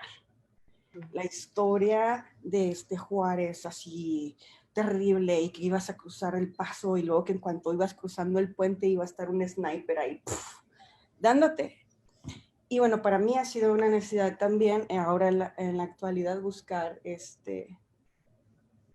o sea, y mostrar, ¿no? Tengo un proyecto que se llama Agridulce, dentro de estos proyectos que no expongo, que no muestro, que nadie conoce, desconocidos totalmente, se llama Agridulce y busco mostrar la parte agria, creo que ya la tengo demasiado documentada, pero la parte dulce es esta parte donde están mis amigos, donde está mi casa, donde está toda esto que es mi ciudad. Y entonces, no sé, pues básicamente esa ha sido la experiencia. Y no lo hice documental, pero seguro hubiera estado de acuerdo con ustedes. Pero eso es como parte de esa reconstrucción de la identidad, ¿no? De que, igual que me contaste cuando me mandaste la foto de promoción para este evento, es una foto que tomó Alicia, que se llama Sweet Home, de sus manos y las manos de tu mamá. Y esos, puedes platicar un poco de eso, sobre cómo estás conscientemente elevando la parte dulce. Sí, me parece que es importante. O sea, yo sigo platicando con gente, y bueno, sobre todo sigo tratando esas temáticas, ¿no? Pero me parece que también, y mucha gente me busca precisamente como por eso, ¿no? Pero me parece, este es un proyecto que tengo como en desarrollo y me parecía como hacer un análisis de, bueno, o sea, esto no es realmente así completamente, que sí hay, o sea, definitivamente una parte muy amarga, muy agria, pero está esta parte demasiado dulce y que podemos ver que realmente no es negro ni blanco, sino que hay toda una gama, y esto aplica no nada más en nosotros como personas, sino aplica en toda una problemática que tiene que tener una contextualización, y esa contextualización te tiene que explicar cuáles son los fenómenos que te llevaron aquí, ¿no? Y cuáles son estos, precisamente la falta de identidad, algo que yo recuerdo mucho de 2010 y de esta violencia. O sea, se habla también mucho, e incluso internamente se habla de que esta violencia exacerbada se mostró mucho, pero realmente no fue lo único que se mostró. También se mostró que el territorio estaba siendo expandido por cuestiones de corrupción, las consecuencias que estaba teniendo en la juventud, en los niños, cuáles habían sido los patrones capitalistas o esta cuestión que hablan de laboratorio que llegó a hacer que la vida de las personas valiera nada y que la impunidad y que la injusticia fueran esta cereza en el pastel que te hace que no existe ningún avance y al contrario un retroceso, pero también la identidad, el hecho de no preservar nuestros monumentos, no preservar nuestros museos, tener muy poco de eso, habla de esta no necesidad de querer reunirnos, de querer estar en conjunto. Yo creo que la violencia hizo necesaria esa búsqueda de una identidad que nos hiciera sentir fronterizos, que nos hiciera sentir parte de algo, porque también esta misma falta de preservación, no tenemos historia. ¿Cuál no tenemos historia?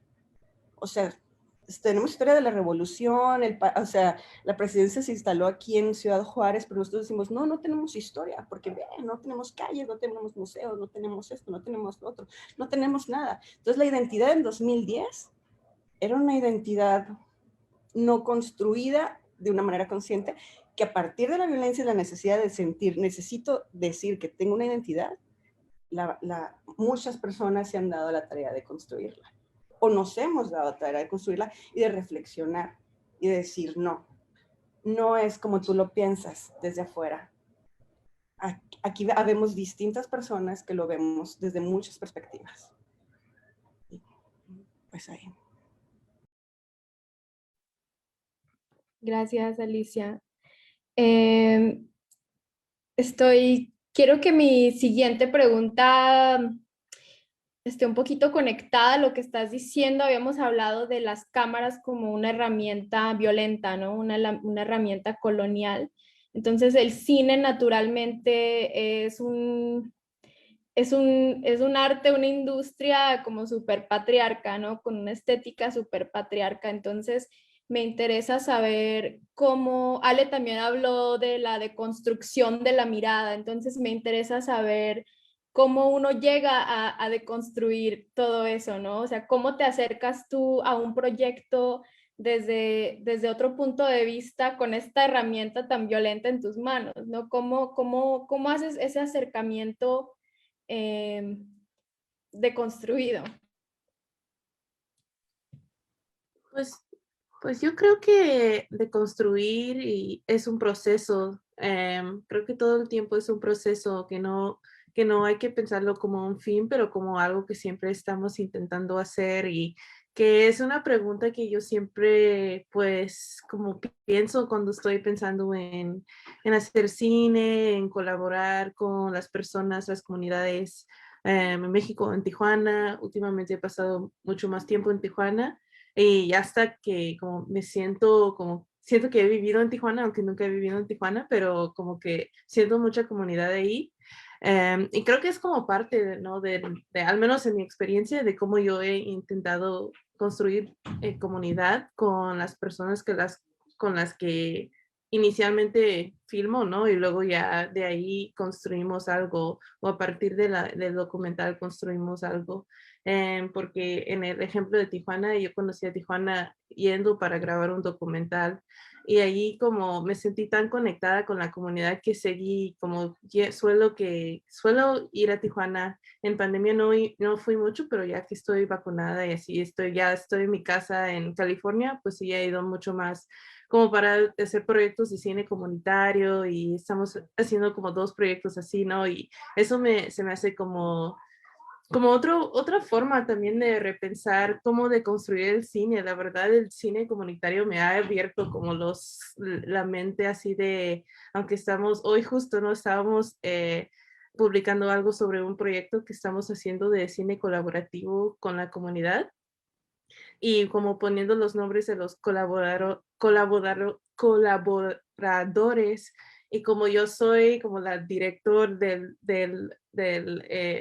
proyecto, como que naturalmente quería que mi nombre estaba ahí como primero, ¿no? Y luego dije, bueno, si de verdad es un proyecto colectivo, a lo mejor es mejor hacer los nombres como en forma alfabético, ¿no? Porque cada quien tiene su papel muy importante, y porque siempre hay esta jerarquía en el director o la directora, ¿no? Entonces también pensando como esas cosas que son tan inherentes en la estructura de cómo hacer cine. Y luego pienso como en la parte del género, ¿no? Y la mirada patriarcal, y creo que como pues de una forma se puede decir como contar historias sobre mujeres, ¿no? Como esa es como la primera cosa que puedes decir, y luego pues contar historias desde la mirada de las mujeres o de las personas no conformes de género. y colaborar con mujeres y personas no conformes de género.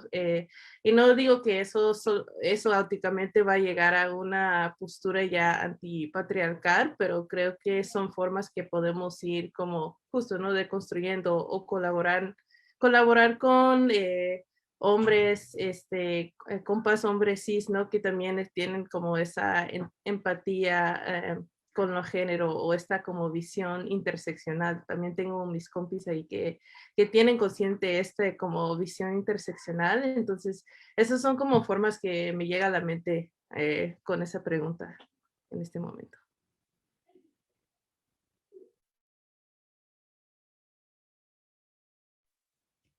Me llama mucho la atención lo que dices del cine en comunidad, ¿no? Porque también hablábamos de, Amada el otro día mencionó los ecosistemas que no son como autosustentables, ¿no? Los ecosistemas de la industria del cine, que la expectativa es que estemos en el set trabajando 12 horas, 13 horas, sin descanso. Sí, Jazmín levanta la mano porque ella está en esa situación ahora mismo.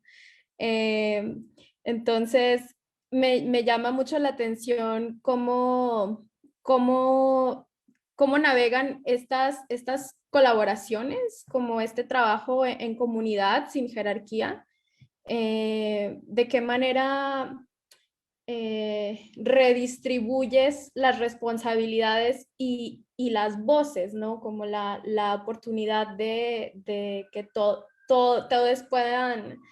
puedan expresarse y participar. Yo estoy de acuerdo con Ebony en el sentido en el que es un proceso, la deconstrucción de la mirada, la deconstrucción de los procesos del cine y ese eventual cambio en sus estructuras. Es un proceso en el que solo podemos entrar y como que ir fragmentando, quebrantando un poquito e ir y venir y que no sea así siempre, porque luego créeme que te metes en camisa de 11 varas. Yo creo que hay que evaluar qué proyectos, en qué momento los podemos llevar a cabo de esa manera, qué otros sí requieren de que yo me asuma desde el lugar de la cámara, desde el lugar de la directora, e ir dialogando y deambulando de esa manera. O sea, creo que todas, al menos de lo que entendí, somos artistas un tanto multidisciplinarias, ¿no? Que no estamos dedicadas 100% al cine, muchas vivimos de hacer otras cosas. Entonces, yo pienso que también para quitar un poco de presión de nuestros hombros, que al menos yo sí la sentí muy fuerte, sobre todo en una etapa en la que asumí una postura sumamente crítica, que todavía soy muy crítica, pero hasta yo misma sentía mucha presión sobre mí misma. Entonces dije, no, a ver, voy a llevar a cabo todos los proyectos que quiero hacer desde la curiosidad y motivación que siempre he tenido, pero veré en qué momentos puedo hacerlo comunitario, veré en qué momentos puedo hacerlo representativo de una manera colectiva. Y otras formas que encontré fueron en gestos muy sencillos. En Disrupted Borders, yo le hablé muy claro a las chicas, les dije, esta es nuestra película. Yo soy la directora porque yo soy la que sé usar la cámara, tengo ese conocimiento que también me llevó mucho tiempo adquirir. Dime cómo quieres verte tú. Entonces, un ejemplo muy claro que a mí así como se me hizo así. Wendy acababa de ver el documental de Alexandra Ocasio, de cómo llegó ella a su candidatura y a su puesto en el Congreso, ¿no? Y ella me decía, es que me gusta mucho cómo muestran que Alexandria es una mujer política fuerte, pero también se arregla y se maquilla y le dije, ¿te gustaría mostrarte así? Tú me dices, sí. Le dije, bueno, pues entonces como que ella no se acordaba, pero el día de la competencia le dije, Wendy, me voy a ir contigo al baño. Le me hizo, es que voy muy rápido. Le dije, no, Wendy, voy contigo al baño porque quiero agarrarte cuando te estás arreglando, porque yo traté de considerar cómo ella quería representarse a ella misma ante mí. Y después yo, que soy la que tengo el conocimiento y la herramienta muy colonial y muy insidiosa como es la cámara, que también creo que se lleva un proceso tratar de hacer la herramienta un poquito menos agresiva, recordé eso y dije, este es un momento que a Wendy le gustaría representar, tengo que hacerlo. Entonces, creo que son estrategias que puede uno ir tejiendo a lo largo de los procesos de producción, pero también de el entrar, ir y salir del cine, que no siempre creo que se tiene la energía ni los recursos para hacer cine, que luego es cuando yo hago foto y hago otros proyectos como más enfocados a lenguajes del arte, que desde ahí puedo yo reflexionar también. Desde ahí yo logré hacer otras reflexiones sobre el mismo lenguaje cinematográfico. Y pues así es como le hago yo al menos. ¿Alguien más quiere hablar un poquito sobre eso? Jackie o Amada.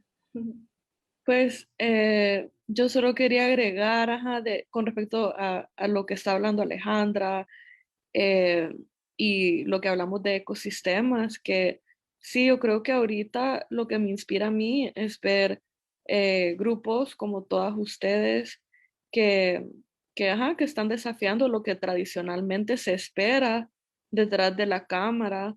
Y, o sea, eso quiere decir la manera en que se trabaja en equipo, eh, pero también la manera en que nos relacionamos con las comunidades que vamos a presentar. O sea, todo es construcción de relaciones. O sea, eso es súper importante. O sea, al fin y al cabo, o sea, no es solo algo que estás documentando y ya, y te vas, y y ahí lo dejas, como le dicen, to parachute, ¿verdad? Entonces, o sea, no, o sea, estás tratando de construir algo con estas personas. Y siento que eso es súper importante de tomar en cuenta, especialmente con respecto al extractivismo, ¿verdad? De eso, de solo llegar y tomar lo que necesitas sin pensar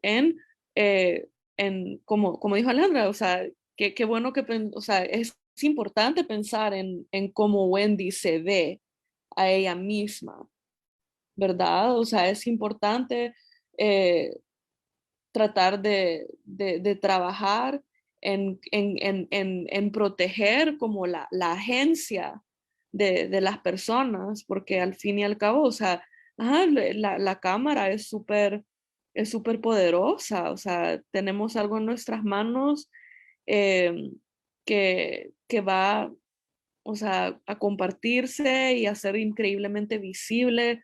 Entonces, mejor que sea visible de una manera que pueda transformar, ¿verdad? Entonces, eso quería agregar. Gracias, Amada. Creo que tenemos 10 minutos más, entonces me gustaría hablar, pues a mí me encanta el trabajo de Persia y sé que te enfocas mucho como en la estética, el diseño artístico, entonces me encantaría como escuchar un poquito sobre lo que tú opinas también sobre esa deconstrucción de la mirada patriarca, ¿no? ¿Cómo construyes tú un proyecto? ¿Cómo llegas a esas visiones tan particulares que tú haces? Pues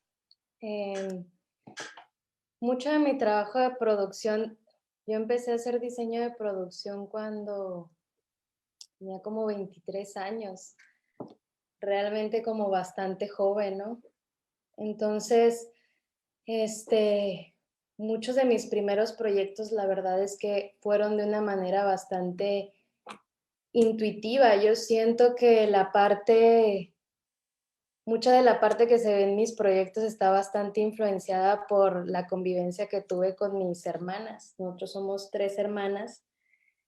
Y pues realmente sí había como una cierta atmósfera en nuestra casa, en donde vivíamos, ¿no? Éramos, o sea, mujeres y todo nuestro cuarto estaba de cierta manera, ¿no? Entonces, pues creo que ha sido mayormente recuperar esa parte de mi infancia, mucho de yo aparte compartí el cuarto con mi hermana menor. Tenemos gustos muy diferentes. A mí me gustaba el azul, a ella le encantaba el rosa y el morado. Ella siempre escogía todo rosa y morado, y nuestro cuarto aparte lo pintábamos juntas. Entonces era ponernos de acuerdo de cómo íbamos a pintar nuestro cuarto juntas, de que íbamos a comprar, pues, porque, ay, no, bueno, eso no me gusta a mí, eso no te gusta a ti. Entonces, todo el tiempo fue como este intercambio con ella. Y realmente nuestro cuarto, por ejemplo, cuando estábamos más chicas, era justo rosa como con un azulito, ¿no? De entre azul y morado. Entonces, somos muy diferentes, y eso, pues, me encantaba. O sea, lo recupero cuando veo, por ejemplo, las fotos de mi hermana. Ella era como de cierta manera, y aparte otra de las cosas que siento que influencia mucho el diseño de producción que hago es que mi mamá, bueno, mi tía, que es de Jiménez, bueno, mi mamá es de un pueblo que se llama Villalópez, y toda su familia migró a Albuquerque, Nuevo México. Entonces sucedía que iban y venían mucho, y mi tía vendía un catálogo que se llamaba Home Interiors, ya me acordé, y era como estos catálogos de cosas que se producían allá, o no sé si allá o en China tal vez, o sea, pero que se producían allá y se vendían acá como era una manera de acceder a ciertas cosas en una cuestión estética, pero obviamente eran pues mucho más alcanzables para nosotros. O sea, había arreglos de la casa como espejos, y se usaba mucho como estas, en ese catálogo de Home Interiors, se usaban mucho como estas cosas de plástico pintadas de dorado encima. Entonces, pues mucho de mi diseño de producción yo lo siento que viene de esa parte, de esa parte, y entiendo, por ejemplo, ahorita lo que platicaba Amada, pues me costó también mucho trabajo al momento en el que hice el documental de Otto. Pues ha sido un show, la verdad que no he querido, me ha sido difícil inclusive compartirlo, porque ha sido muy difícil para mí hablar de otra persona que no está aquí ya, y que no ha decidido cómo representarse, pues. Y básicamente, pues lo que intenté hacer fue trabajar el documental al lado de su viuda, de Lilia. Entonces, pues no sé, no sé si contesté la pregunta. Creo que esa es un poco la manera en la que abordo esa parte de mi trabajo.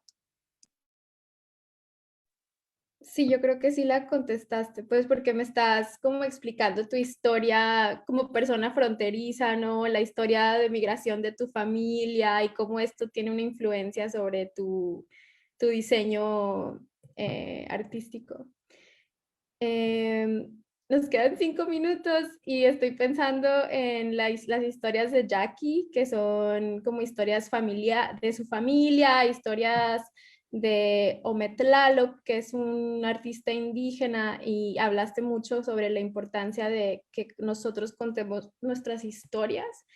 Entonces, me gustaría escuchar, ya para cerrar la conversación, cómo tú te acercas a tu familia, a tus amigos, en tus comunidades, para contar estas historias. Sí, gracias. Estoy pensando sobre este tema, que cómo creamos una estética antipatriarcal y contra colonización. Y para mí es un poquito simple, porque yo creo que es muy fácil para nosotros ser vistos como el otro, cuando no puede ver nuestras caras. Y por eso creo que cuando nosotros mostrando nuestras caras morenas, caras como mujeres, fronterizas, indígenas, la comunidad de LGBTQ, cuando mostrando nuestras caras en the screen, en los cines, estamos desmantelando automáticamente la estética patriarcal. Y con mi trabajo estaba muy consciente del hecho de que cuando estoy documentando mi gente, como mi mamá, mi madrina, también con sus hermosos acentos cuando hablan inglés, mi compañero de arte que está practicando sus ceremonias indígenas, soy muy consciente que estoy desafiando a los medios convencionales y necesitamos ver más de nosotros mismos, fronterizas. Uy, me encanta. Gracias a todas por sus respuestas, su trabajo. De verdad que no me canso de decirles que las admiro mucho como personas y como artistas, de verdad. Y gracias también al Museo de Arte de Ciudad Juárez por compartir este espacio con nosotras, con FEM Frontera. No sé si alguien más tenga algún comentario para cerrar la noche. Bueno, muchísimas gracias a todas. Fue una conversación muy interesante que también creo que podemos continuar por otras horas, pero aquí la vamos a dejar y muchas gracias a todas por presentar su trabajo. Muchas gracias al Museo de Arte, a Cristian y a Angie, a Abu y a todos ustedes. Gracias. Gracias a todos. Bueno. Gracias. Adiós. Gracias.